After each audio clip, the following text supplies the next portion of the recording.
ایک شاعر گزرا ہے، اس کا نام تھا دلو رام. تو وہ ہے تو ہندو تھا، مگر اس کو میرے حضور سے محبت ہو گئی، حضور سے پیار ہو گیا، حضور سے عشق ہو گیا. ویسے یہ بھی مقدر کی بات ہے. آج کچھ لوگ کلمہ بھی پڑھتے ہیں لیکن حضور کی عظمتیں انہیں نظر ہی نہیں آتی ہیں. وہ یہی کہتے نظر آتے ہیں کہ وہ دیوار کے پیچھے نہیں دیکھ سکتے، وہ محض مجبور ہیں، ان کے پاس کوئی اختیار نہیں ہے، ان کے پاس یہ پاور بھی نہیں ہے، ان کی یہ عظمت بھی نہیں ہے، ان کی یہ شان بھی نہیں ہے. خدا کی قسم ہمارا تو ایمان ہے، ہم نے اپنے بڑوں سے سنا ہے صرف اللہ ہی ان سے بڑا ہے. خدا کی عظمتیں کیا ہیں محمد مصطفیٰ جانے، مقام مصطفیٰ کیا ہے محمد کا خدا جانے. تو اللہ کی ذات کے بعد اگر سب سے بلند مقام ہے کسی کا تو وہ میرے محبوب کریم صلی اللہ علیہ وسلم کا ہے. تو خیر یہ مقدر کی بات ہے. ذات کا ہندو ہے مگر حضور سے عشق ہو گیا، حضور سے محبت، حضور سے پیار ہو گیا، حضور کی نعتیں پڑھنے لگا، حضور کی نعتیں لکھنے لگا. تو اس نے یہ رحمت للعالمین کا معنی کیا ہے. اللہ نے فرمایا نا وَمَا أَرْسَلْنَاكَ إِلَّا رَحْمَةً لِلْعَالَمِينَ، اے حبیب ہم نے آپ کو ساری کائنات کے لیے رحمت بنا کے بھیجا ہے. تو وہ دلو رام بھی رحمت کا معنی کرتا ہے. وہ کہنے لگا رحمت للعالمین کے حشر میں معنی کھلے. وہ کہتے ہیں یہاں نہیں پتہ چلے گا لوگوں کو کہ مصطفیٰ کی شان رحمت للعالمینی ہے کیا، یا رحمت للعالمین کا حدود اربع کتنا ہے، اس کا معنی، اس کا مفہوم کیا ہے. وہ کہتے ہیں یہ قیامت کے دن تک پتہ چلے گا کہ میرے مصطفیٰ کی شان رحمت کا کیا عالم ہے اور حضور کی شان رحمت للعالمین کی کیفیت کیا ہے اور اس کی جو ہے وہ حدود اربع کتنا ہے. تو کہنے لگا رحمت للعالمین کے حشر میں معنی کھلے کہ ہے خلق ساری شافع روز جزا کے ساتھ.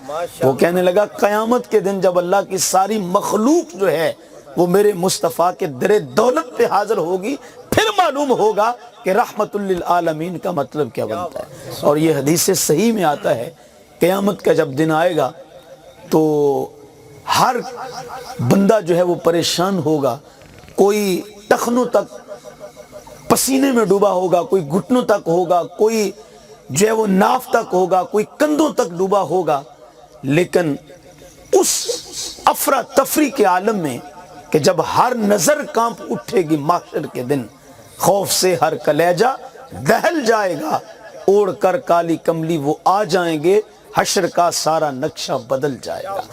تو اس افراتفری کے عالم میں اللہ کے بندے حضرت آدم کے پاس جائیں گے اور جا کے عرض کریں گے اے پیارے آدم، آپ ہمارے والد ہیں، آپ انسانیت کا نقطہ آغاز ہیں، آپ پہلے نبی ہیں، تو آپ ہماری اللہ کی بارگاہ میں سفارش کر دیں، شفاعت کر دیں. تو حضرت آدم کہیں گے اذهبوا الی غیری، کسی اور کے پاس چلے جاؤ. اچھا قوم حضرت نوح کے پاس آئے گی، انہیں محبتوں کے سارے حوالے دیے جائیں گے تو وہ بھی کہیں گے اذهبوا الی غیری. حضرت ابراہیم بھی کہیں گے اذهبوا الی غیری.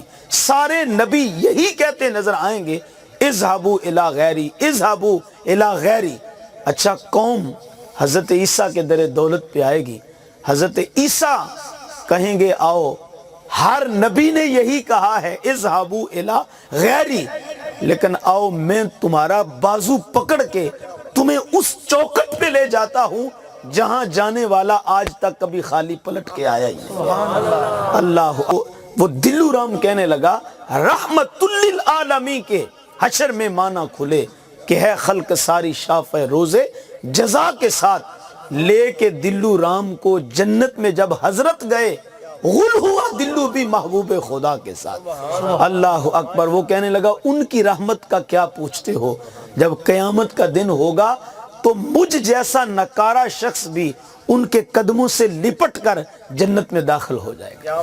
توجہ چاہوں گا جب اس نے یہ اشعار کہے تو مسلمانوں نے اعتراض کیا. مسلمانوں نے کہا یہ کس طرح کی بات کر رہا ہے، یہ ذات کا ہندو ہے، یہ غیر مسلم ہے، یہ کافر ہے، اور یہ کہتے ہیں میں قیامت کے دن حضور سے کہ قدموں سے لپٹ کر جنت میں چلا جاؤں گا. تو بھئی جنت تو کافر کے لیے نہیں ہے، وہ جنت میں تو دور کی بات، وہ تو جنت کی خوشبو بھی نہیں سونگھ پائے گا. تو جنت تو مصطفیٰ کے دیوانوں کے لیے ہے، جنت تو مصطفیٰ کے غلاموں کے لیے ہے۔ میرے امام نے کہا تھا تجھ سے اور جنت سے کیا مطلب، منافق دور ہو، ہم رسول اللہ کے، جنت رسول اللہ کی۔ تو جنت تو سرکار کے دیوانوں کے لیے ہے، جنت تو حضور کے غلاموں کے لیے ہے۔ تو لوگوں نے اعتراض کیا، انہوں نے کہا یہ دیکھو ہندو ہے، کافر ہے، اور یہ کہتا ہے کہ میں قیامت کے دن جنت میں داخل ہو جاؤں گا، یہ بھلا کیسے ہو سکتا ہے؟ توجہ چاہوں گا، وقت گزرتا گیا، وقت گزرتا گیا، یہ جو دلو رام تھا ساری زندگی حضور کی نعتیں پڑھتا رہا، لکھتا رہا۔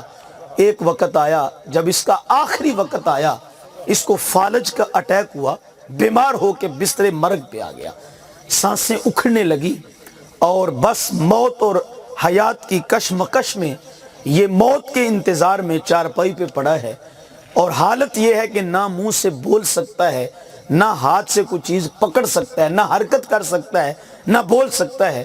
تو اس زمانے کے بڑے بڑے جو شعراء تھے وہ اس کی تیمارداری کرنے کے لیے اس کے کمرے میں بیٹھے تھے، اور اس کا کمرہ ہندوستان کے شعراء سے کھچا کچ بھرا ہوا تھا جو اس کی تیمارداری کرنے کے لیے آئے ہوئے تھے۔ تو کہتے ہیں کہ اچانک دلو رام اپنی چارپائی کے اوپر اٹھ کے بیٹھ گیا، جو ہاتھ نہیں ہلا سکتا وہ اچانک اٹھ کے بیٹھ گیا، اور پھر جو بول نہیں سکتا تھا وہ اونچی اونچی چیخنے لگا، اور کہتا کیا ہے، کہنے لگا جلدی کرو میرے کمرے سے باہر نکل جاؤ، سارے باہر چلے جاؤ، میرے کمرے کو خالی کر دو۔ لوگ حیران ہوئے، انہوں نے کہا دلو رام کبھی گھر آئے مہمانوں کے ساتھ ایسا سلوک بھی کو کرتا ہے؟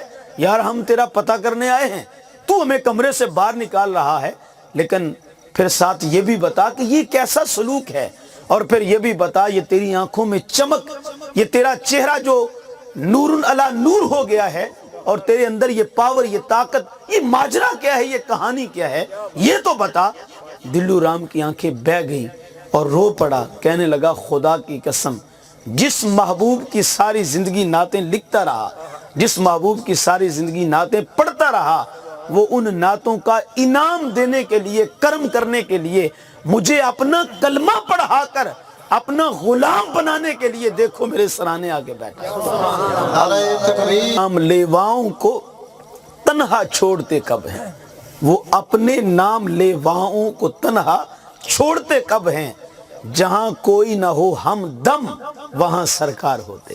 تو اس نے کہا کہ وہ کلمہ پڑھانے کے لیے میرا محبوب دیکھو میرے سرہانے آ کے بیٹھا ہے۔ تو سرکار نے آخری وقت دلو رام کو کلمہ پڑھا کر اس کو اپنا غلام بنا لیا۔ جب وہ مسلمان ہو گیا، حضور کا غلام بن گیا، پھر لوگوں کی سمجھ میں آئی اس کی شاعری جو اس نے کہا تھا، لے کے دلو رام کو جنت میں جب حضرت گئے، غل ہوا دلو بھی محبوب خدا کے ساتھ۔ پھر لوگ سمجھے کہ یہ کس طرح جنت میں جائے گا، اس لیے کہ مرنے سے پہلے مصطفیٰ کا دیوانہ ہو گیا ہے، حضور کا غلام بن گیا ہے، اور اسلام قبول کر چکا ہے۔ اللہ اکبر۔ تو ان کے قصیدے پڑھ کے تو دیکھو، ان سے محبت کر کے تو دیکھو۔ اقبال نے یوں ہی نہیں کہا تھا کہ محمد سے وفا تو نے تو ہم تیرے ہیں، یہ جہاں چیز ہے کیا، لوح و قلم تیرے ہیں۔ اقبال کہتے ہیں حضور سے وفا کر، پھر لوح بھی تیرے ہاتھ میں ہوگا، قلم بھی تیرے ہاتھ میں ہوگا۔ لوح کیا ہے؟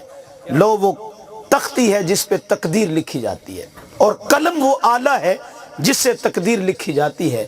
میرا رب کہہ رہا ہے میرے مصطفیٰ کا ہو جا، پھر تختی بھی تیرے ہاتھ میں پکڑا دیں گے، قلم بھی تو ہی پکڑ لینا، پھر تیری تقدیر کوئی اور نہیں لکھے گا۔ حضور سے وفا کر، اتنا بلند کر دوں گا، خدا بندے سے خود پوچھے بتا تیری رضا کیا ہے، تو پھر ساری کائنات کا تجھے مالک و مختار بنا دوں گا، بس شرط یہ ہے کہ میرے مصطفیٰ کا سر سے لے کے پاؤں تک غلام بن جا۔ اللہ اکبر۔